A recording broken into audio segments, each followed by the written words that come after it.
At one point, my father told me, we're going to start doing business with a man from Egypt. He said, and this man, he's from Cairo, Egypt. I said, oh, this is good. He said, and he's a Muslim. And I just stopped like this. I said, what? A Muslim? No way. No way do I want anything to do with that. I told my dad, no way, I'm not going to do it.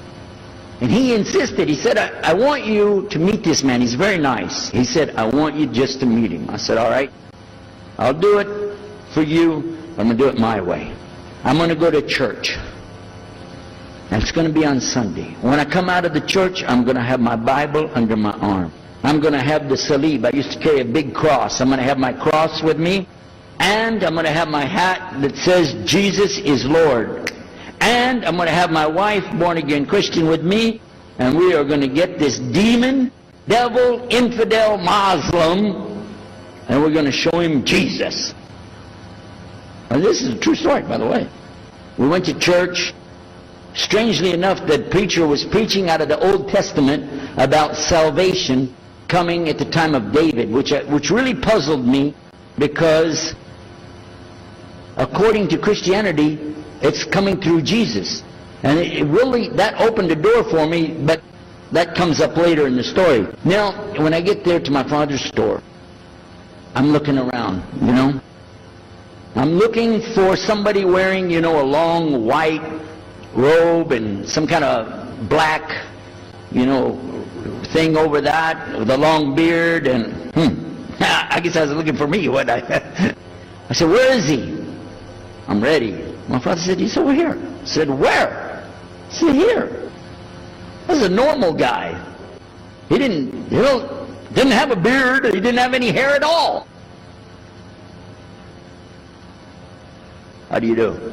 I told him my name. He introduced himself. His name is Muhammad. I said, how do you do? After the niceties of hello, how are you, how's everything, I said, do you believe in God? He said, yes. Oh yeah? Sure.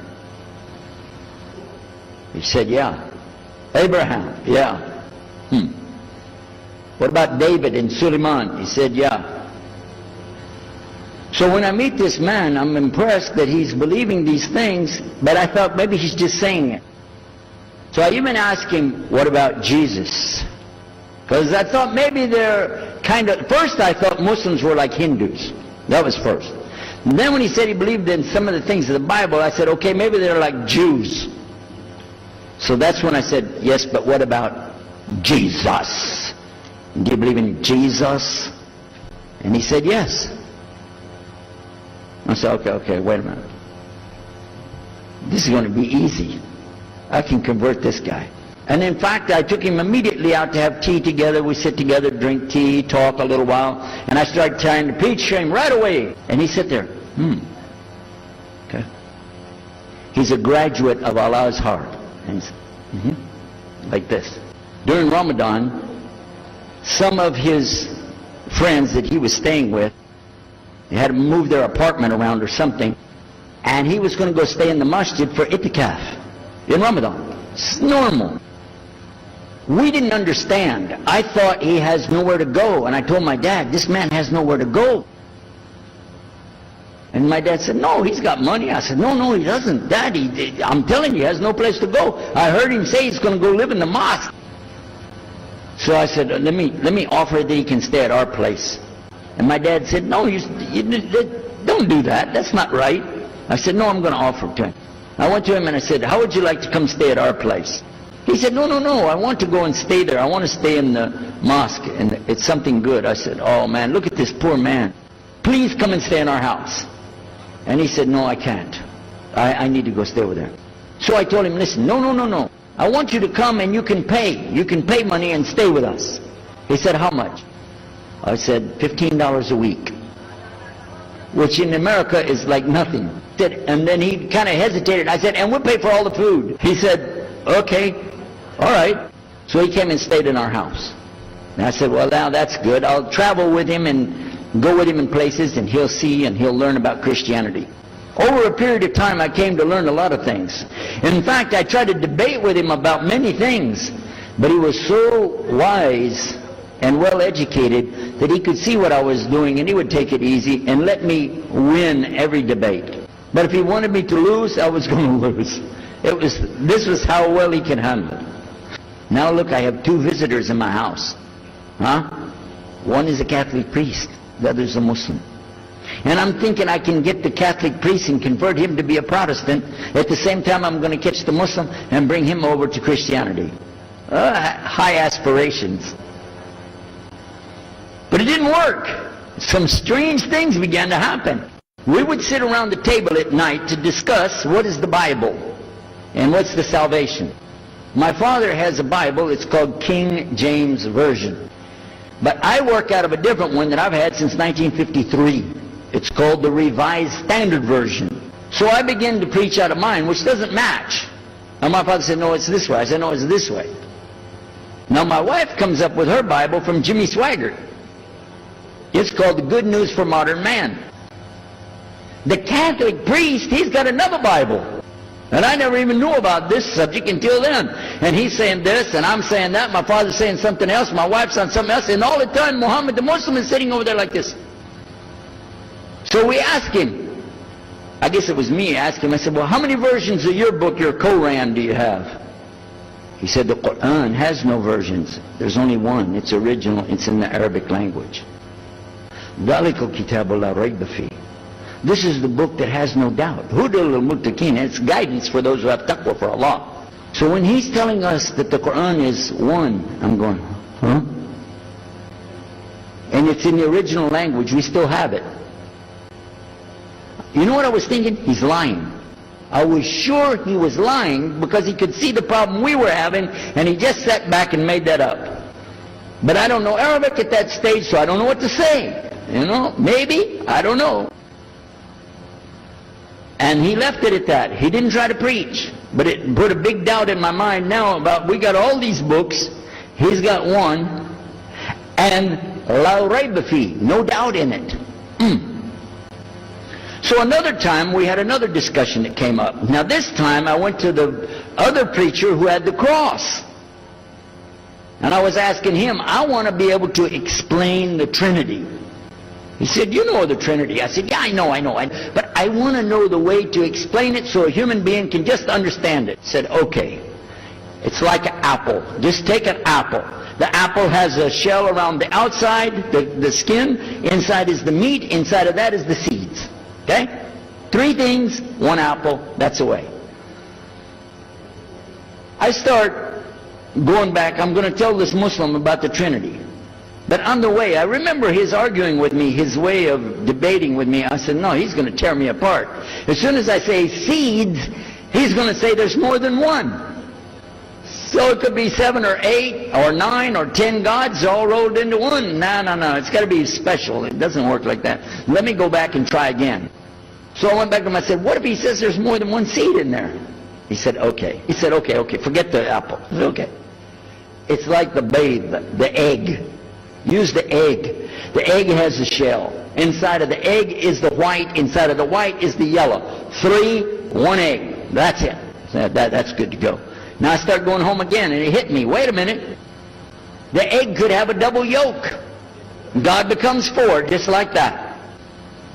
I'm not going to ask him again. So at the market one day, I saw a man, and I was talking to him because I was listening to some things that Muhammad had told us about the belief in Islam, Allah is one. And so I was telling this guy, you know, I got some doubts about the Trinity. He said, you a preacher, you have doubts? I said, yeah, it doesn't make any sense. It doesn't make any sense. How could 3 be 1? He said, okay, look. You see me? I'm one man. I said, yeah. See my wife? Yeah. It's one person. Yeah. See my son? Yeah. 3. 1. One family. It's the family of God. Use that. I said, there you go. The family of God.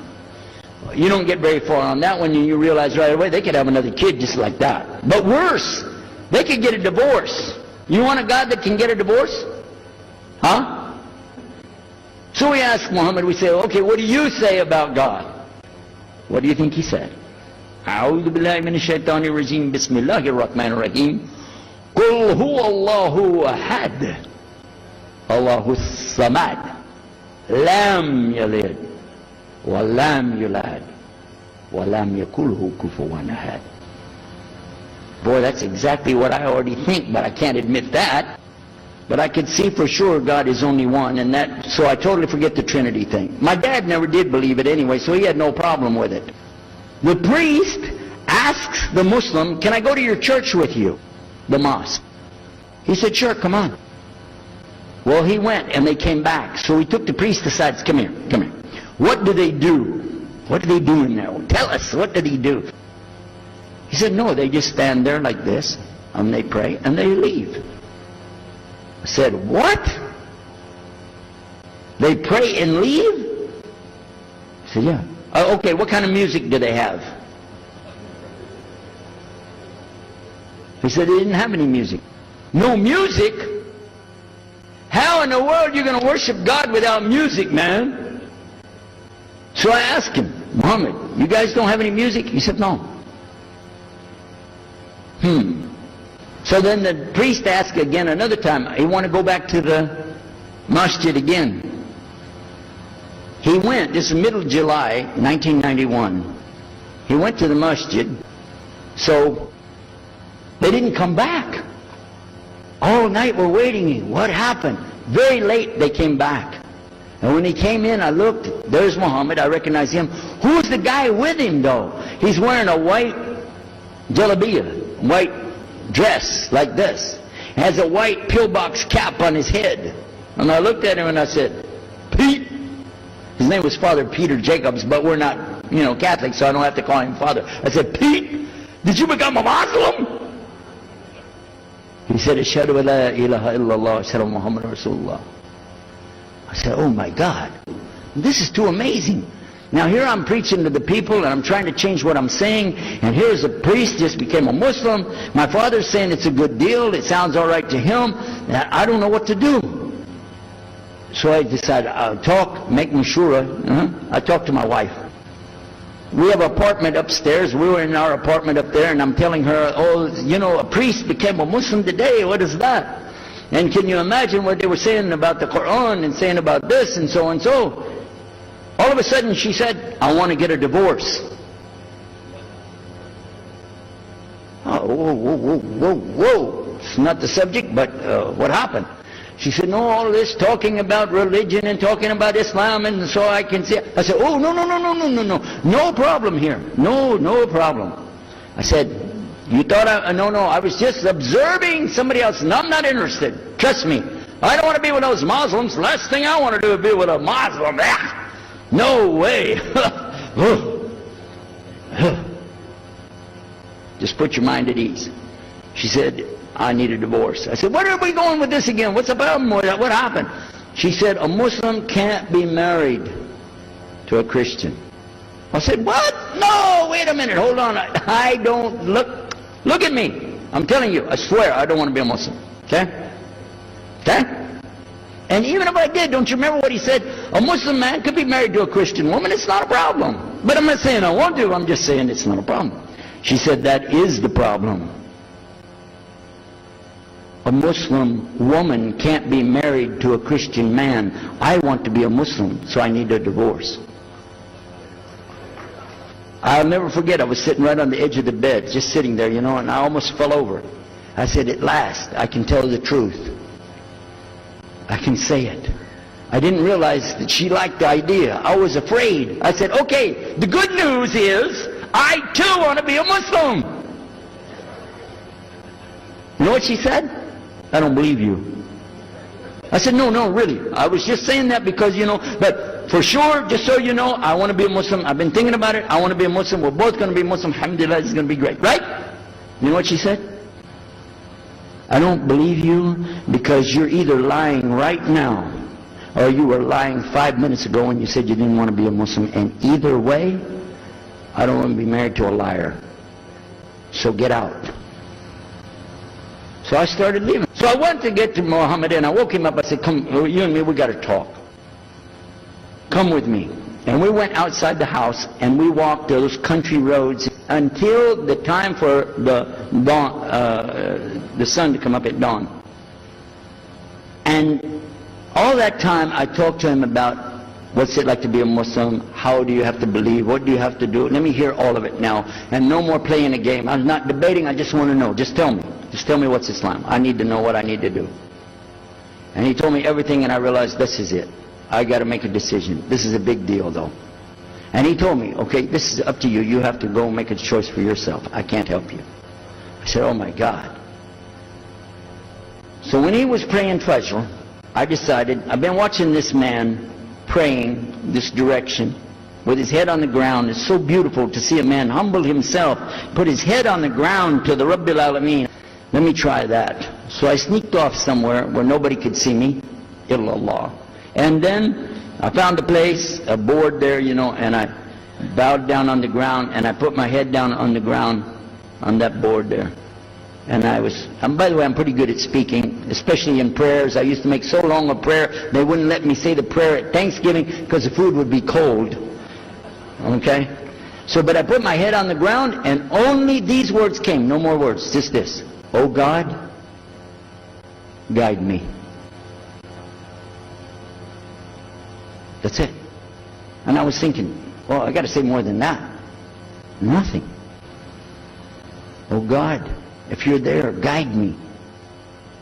That's it. I talked to my wife, I talked to my father, I made a bath, and at 10 o'clock that morning, I went in front of this man named Muhammad and this new man named Yahya, who used to be the priest, and I said, Ashhadu an la ilaha illallah wa ashhadu anna Muhammad Rasulullah.